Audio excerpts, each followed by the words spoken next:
Hello everyone and welcome back to a brand new video and welcome to round 2 of season 6 of our F124 Haas driver career mode. Yes, we're back this weekend here on the Jeddah Corniche for the Saudi Arabian Grand Prix. Of course, if you missed out on the video that went live yesterday from Bahrain, I would highly recommend going back and checking out the season opener. It was a brilliant fun race. We had a good time with it, and yeah, we got a much better result than I was ever expecting coming into it. The Haas car, we learned a lot. It's definitely got a lot of upgrades that need doing to it as the season progresses. So hopefully, this first season back with Haas is going to be more about learning and rebuilding.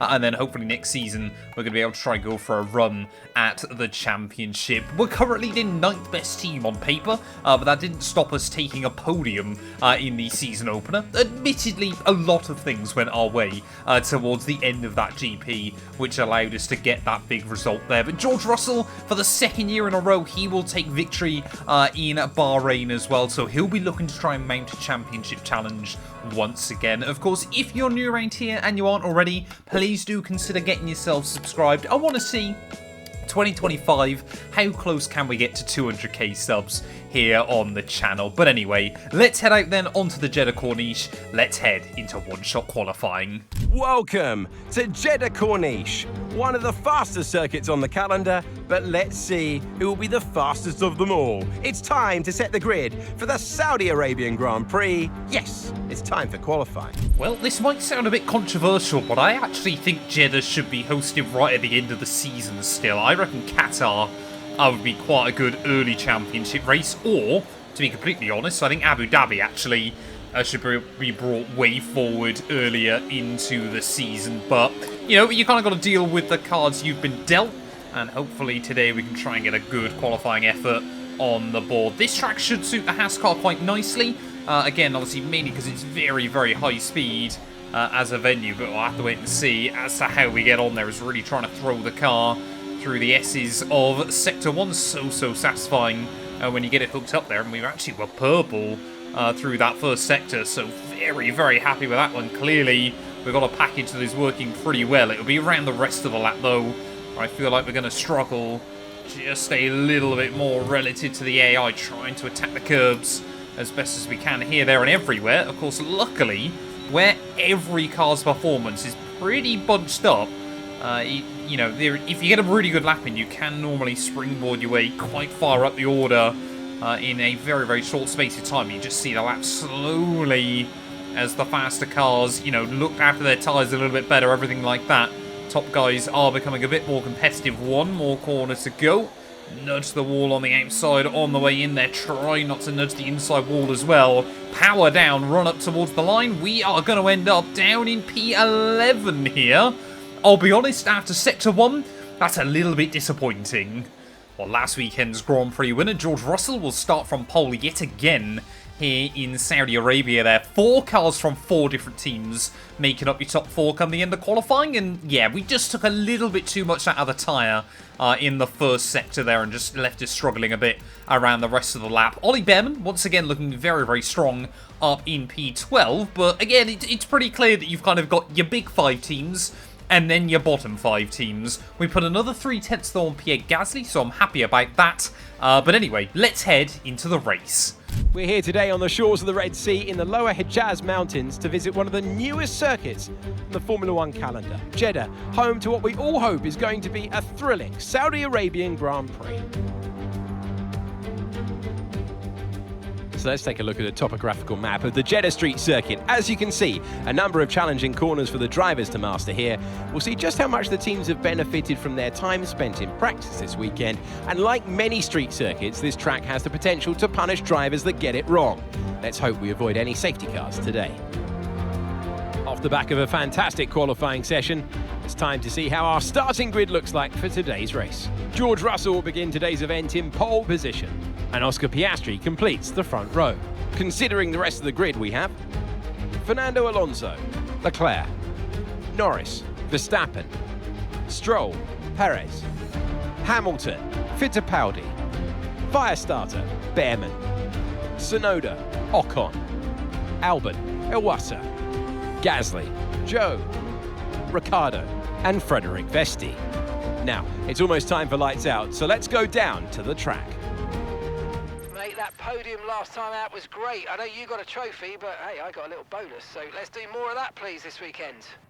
Yeah, I think if we can get another podium here, Mark, it'll be a very, very good weekend for us. Lining up, though, on the grid, I mean, yeah, Saudi isn't too bad for tyre wear. It's really surprising, actually, that this track doesn't wreck the tyres more than you would expect it to. But hopefully, we can just stay out of trouble early on, try to latch on to those cars in front, and hopefully escape the cars behind us. But the raw pace of every car is so, so close in this series right now. 5 red lights here on the grid. And it is going to be lights out, and away we go then, off to a fairly clean getaway. Ollie Behrman there, despite being on the harder compound, does a really, really good job. We will find an avenue around the outside in through turn 1, though, and we'll try and have a look past both Fittipaldi and Lewis Hamilton there. Looks like Tsunoda has made good gains as well off of turn 1, as Hamilton just reminding me that, you know, I might have 2 World Championships to our name. Lewis still has 7. So yeah, certainly on the inside line there, he's going to hang on to the position as Max Verstappen and Lando Norris try to decide who gets P5 early on lap 1. Looks like, though, George Russell and Fernando Alonso have bolted free there, leaving Oscar Piastri and Charles Leclerc. You know, everybody kind of forms into battles 2 by 2 early on in this GP. But yeah, I'm happy we've moved up into the points then on lap 1. Of course, Jeddah, it's a track that weirdly I struggle with, just because I tend to graze the barriers and things like that here. So trying to avoid doing that tonight is going to be absolutely critical here, especially as obviously we've gone with the slightly more aggressive tyre strategy. You can just see we've actually got a lot of speed through Sector 1. I think it's just a straight line speed we're slightly lacking relative to the other cars, so maybe over-compromise the setup to make sure we were confident through Sector 1. We're just trying to be very, very strategic early on in this race. I think we've got Yuki Tsunoda out of the DRS range now. So, like I said, if we can try and detach the, the bottom 10 away from the top 10 here, that would be really, really useful. Enzo Fittipaldi, though, I think is aware of what we're trying, and is just trying to keep himself in that range. Alonso, new fastest lap of the day. We don't go a million miles away, though. If you're setting race times under 1:30 here, I think, well, it goes to show just how fast these cars are. Okay, mate, it's Hamilton ahead. We don't want to let this hold us up too long, so do your best to get past and get on with the race.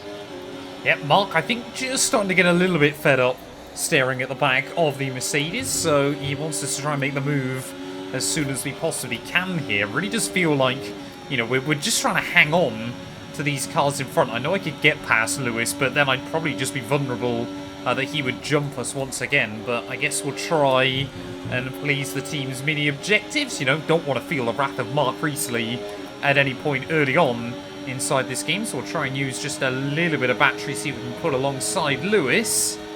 Nice work, you smashed it. Really good job on hitting that target, mate.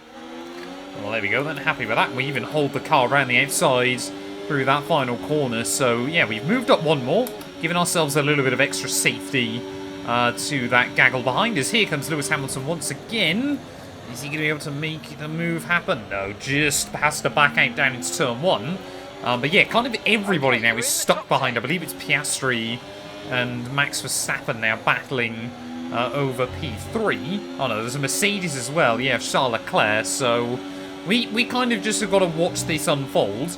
And well, maybe if Leclerc makes another mistake like he did in Bahrain, then we can just take a few freebies. Ooh, Verstappen. Huge lock-up there by Max Verstappen down at turn 1. He's going to come back onto the road alongside Lance Stroll. Maybe that slows Sergio Perez down as well, just a little bit. So Perez there will go defensive. Lance Stroll, surprised he didn't wallop the inside wall then. Normally, whenever he and Verstappen are near each other, contact is made. But we'll go past the other Red Bull then and up into P8. So we've got to try and take these opportunities where we can. But I think Verstappen now has lost the DRS to those cars in front. Here comes Perez again trying to look back past us. Whoa, not into turn 12, sir, as we almost go into the back of Lance Stroll, just after I tried to slag his awareness off.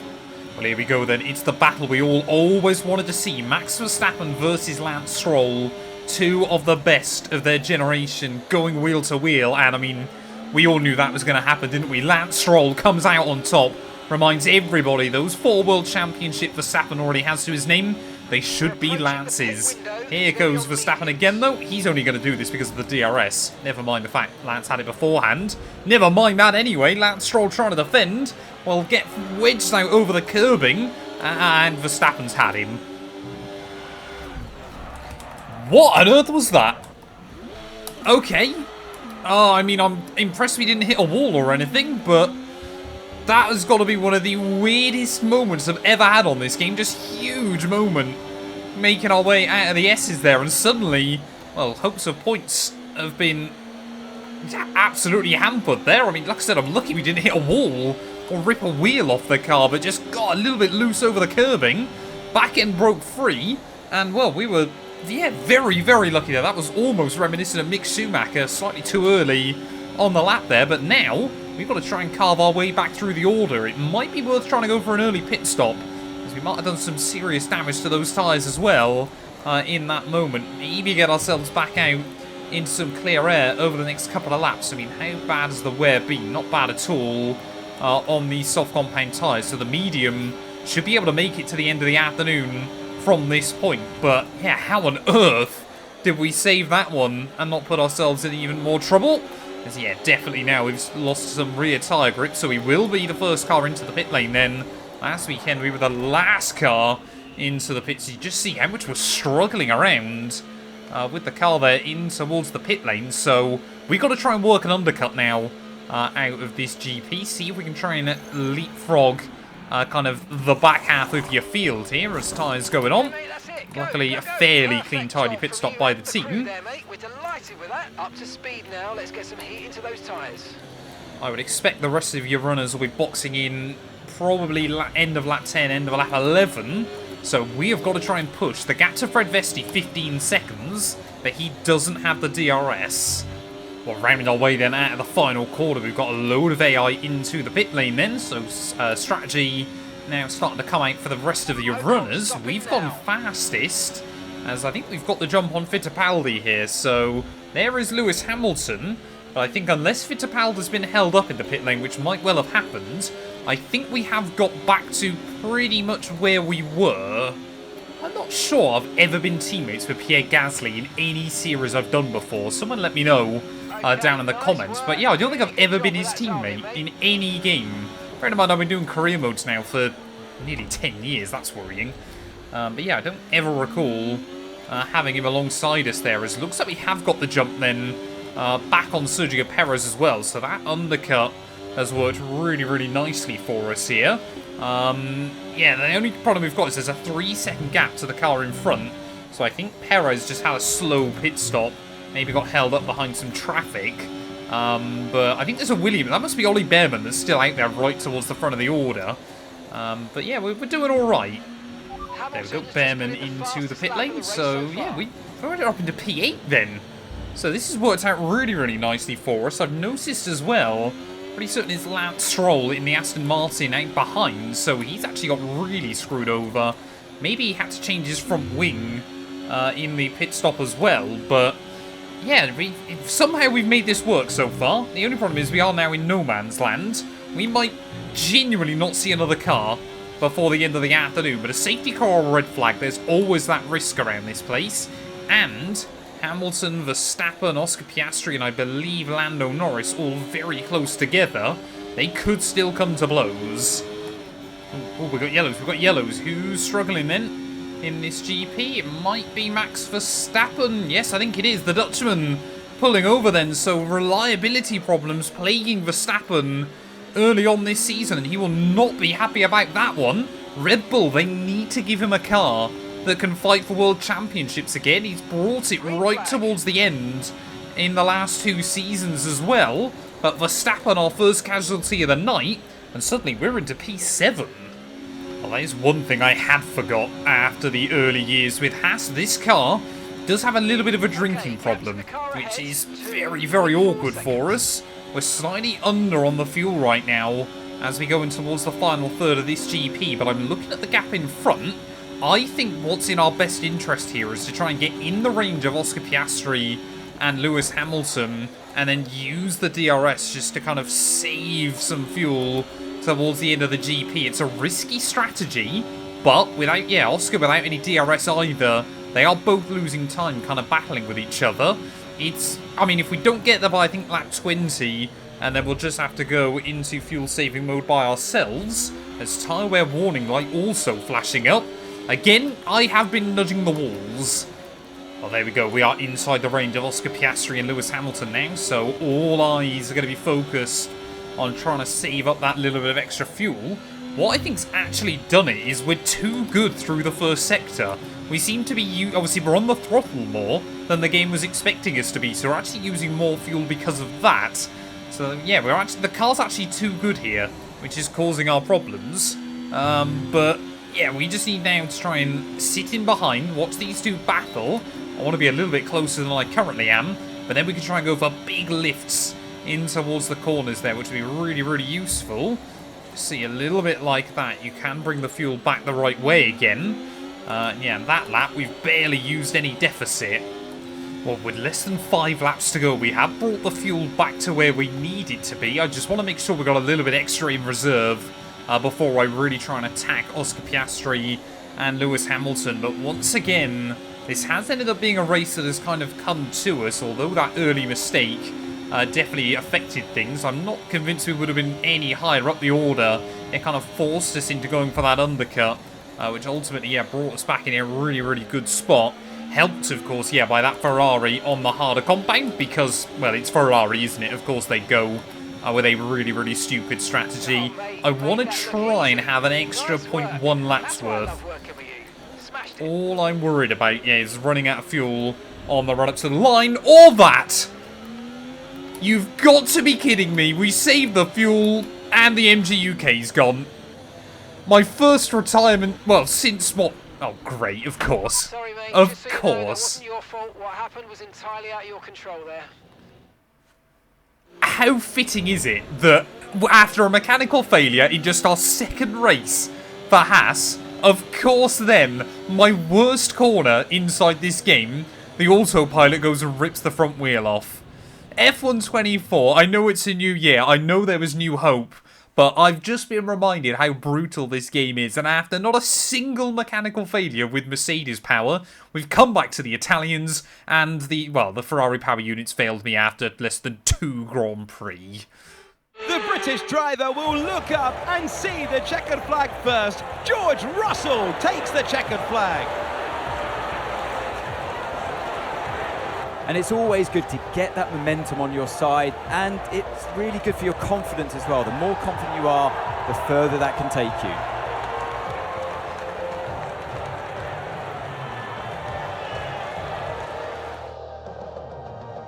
As the winners make their way up to the podium, one can only imagine the celebrations that will take place at McLaren tonight.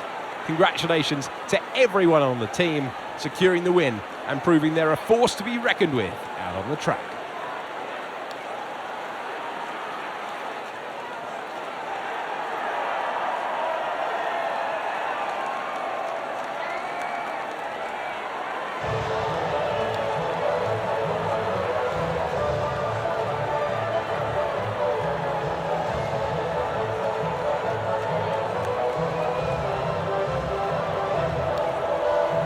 Well, there we are then. George Russell takes the victory ahead of Charles Leclerc and Fernando Alonso. The Aston Martin man, he actually had quite a dominant lead until late on in that race, so that must have fallen apart if we ended up with a safety car after our incident. Lando Norris in 4th ahead of Piastri, Hamilton, Perez, Stroll, Fittipaldi, and Daniel Ricciardo gets a point on the board for VCARB as well. They're just, well, 2 of your last 3 world champions out of this Grand Prix, myself and Max Verstappen, both succumbing to mechanical failures there, and Pierre Gasly, pretty disappointed to see him all the way down in P16. But what does that do to our championship standings? Well, it means Russell already has over a race wins margin over anybody else there, which is quite impressive. Alonso now up into P2 ahead of Lando Norris, Leclerc, Verstappen, Piastri and myself there ahead of Hamilton, and already 13 separate drivers have scored points in the opening 2 Grand Prix, just leaving both Williams, both Saubers, Iwasa, Tsunoda, and Pierre Gasly's last in the championship as well there. Obviously, yeah, Haas with 2 DNFs in the opening 2 Grand Prix. McLaren, well, they got a 40-point lead over Mercedes as well. We are hopefully going to be battling with Ferrari in the Constructors' Championship this year. I think that's more down to how bad Fittipaldi's doing than the car or anything else. But yeah, I think that's been a harsh reminder as to just what F1 24 is going to be like for me in the new year. Thank you all so much for watching this video, though. If you have enjoyed, please do make sure you leave a like, get yourself subscribed, and we'll be back very soon when Formula 1 returns ready to the land down under in Albert Park, Australia.